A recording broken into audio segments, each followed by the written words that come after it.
Makibalita tayo sa paghahanda ng NDRRMC ngayong lumakas pa ang bagyong Dodong. May ulat on the spot si Rida Reyes. Rida?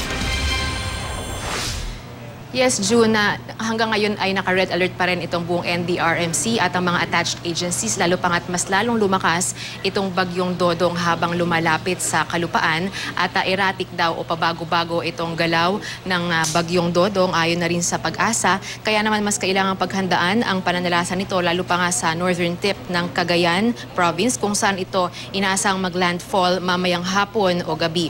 Bagyaring bumilis itong bagyo kaya hanggang ngayon ay hindi pa rin alam kung anong i-expect sa magiging galaw niya habang lumalapit dito sa Cagayan province. Dahil dito, inabisuhan na ang mga lokal na ahensya sa Cagayan na magsagawa ng rapid risk assessment para bantayan ang mga pinakakritikal na bayan ng Cagayan, gaya ng Santa Ana, Gonzaga at Nabugay, na posible rin daw na makaranas ng storm surge na may taas na hanggang 1.5 meters. Pero dahil 400 kilometers ang diameter o ang lapad ng bagyo, hindi pa rin daw ligtas ang nasa 16 na bayan mula sa regions 1, 2, 3 at Cordillera mula sa banta ng ulan at hangin. Simula nitong Biyernes, naka-activate na ang rescue units, naka-preposition na rin ang mga food and non-food items at maging ang mga gamot sakaling kailanganin.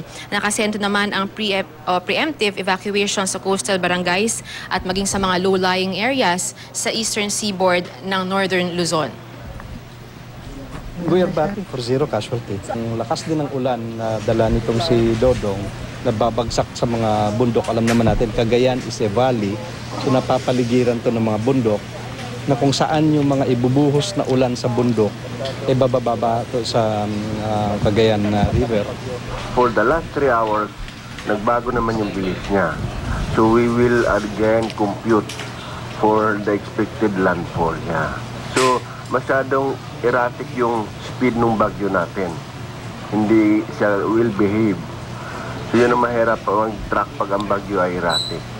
Kevin Gara. June, sa gitna ng paghahanda na ginagawa nitong NDRRMC at ng mga attached agencies, higit na inaabisuhan pa rin ang mga residente na inaasang tatamaan doon sa mga apektadong mga probinsya, no, gaya na lamang nitong Cagayan, na kung sakali daw, kung maaari, ay mas maagan raw silang gumalaw at maghanda at huwag nang hintayin yung estimated landfall mamayang hapon o mamayang gabi. Dahil gaya nga ng sinabi ng Pag-asa, ay erratic o pabago-bago ang galaw ng bagyo, kaya posible raw, hindi malayo na mas mapaaga o mas maging late pa itong landfall ng bagyo. June. Maraming salamat, Rida Reyes.